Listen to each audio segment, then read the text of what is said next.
Assassin's Creed Nexus VR is finally here, but is it all we had hoped? I got access to the game thanks to Meta and Ubisoft only a couple of days ago and played through quite a few hours of it. Today I'll share my thoughts about what Nexus does well, not so well, and of course if I think it's worth buying. Let's dive in.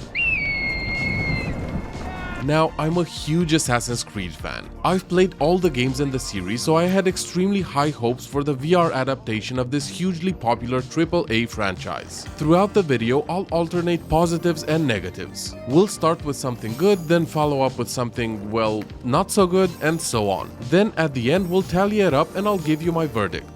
In case you weren't aware, in Assassin's Creed Nexus, you're playing as an undercover hacker infiltrating Abstergo and making them think you're on their side. This premise opens up a lot of possibilities and I'll go through everything, but don't worry, I will not spoil any of the story for you in this video. The game will supposedly be around 15 hours long, although I am not entirely sure if that's including side missions or not. But it's fairly decent and I expect most players to take longer than that just because of the open world element and just taking time to explore the maps. For those of you wondering, the game has a ton of comfort options, including a very creative virtual nose that gives your brain a static point of reference. But even with everything turned off, I didn't personally find it to cause any motion sickness. The first time I booted up the game on my Quest 3, I was smiling like an idiot for 2 hours straight.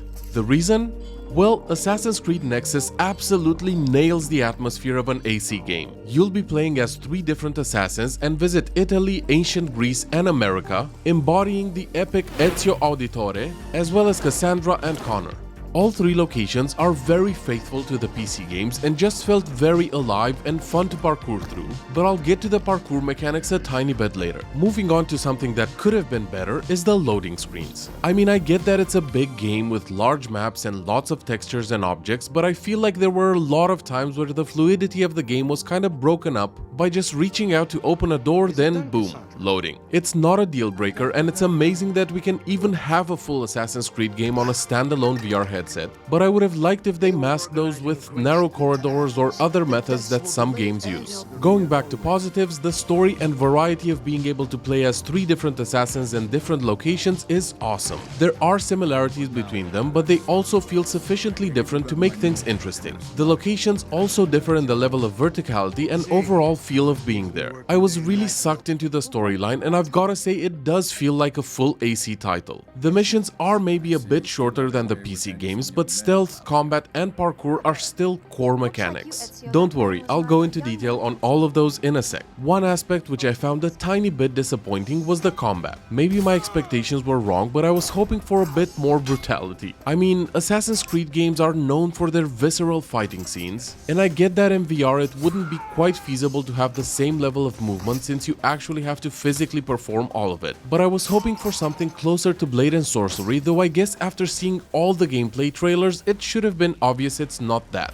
Don't get me wrong, the combat is not terrible by any means and it's still very challenging at times. It just feels a bit more arcadey than I prefer. The air assassinations though feel good, so I guess they did save face a bit with those. One thing they did do very well is the parkour. I was afraid that it was gonna feel boring and linear, but same as with the flat games, I almost always choose to reach my destinations by jumping across rooftops, just because it's way more fun than walking down the street like a normal person. They probably realized that they needed to nail this aspect of the game or it wouldn't be worthy of being named an Assassin's Creed game. It's not 100% perfect and sometimes I miss grabbing a ledge and fall like an idiot, but hey, the life of a master assassin is not easy, so give me some slack.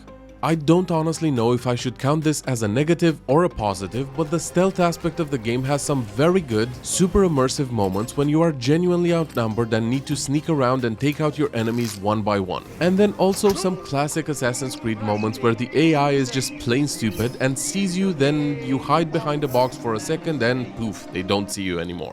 The way you peek around corners by actually grabbing a corner feels really nice, and the ranged weapons like throwing knives feel very satisfying to use. You can also grab and hide bodies to cover your tracks, which again I liked. When it comes to the graphics, all I can say is they're okay. Like, your mind won't be blown by the level of detail, but it doesn't suck either for a game running on a mobile chipset with open worlds, loads of NPCs and a lot of verticality to the movement.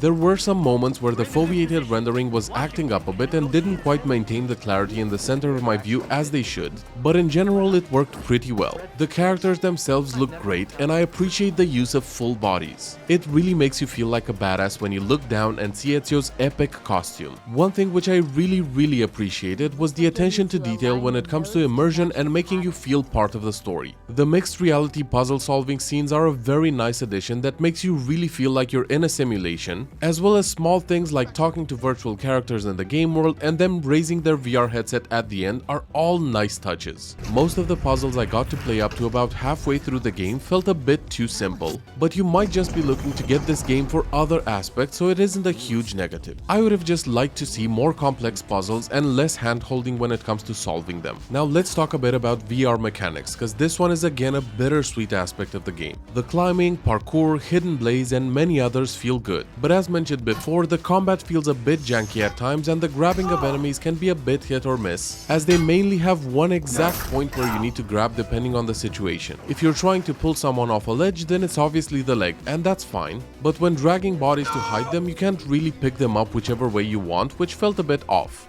As a game in the Assassin's Creed franchise, Nexus fits in well, and especially if you're a fan of the series, I would say as long as your expectations are set correctly, you'll really enjoy it.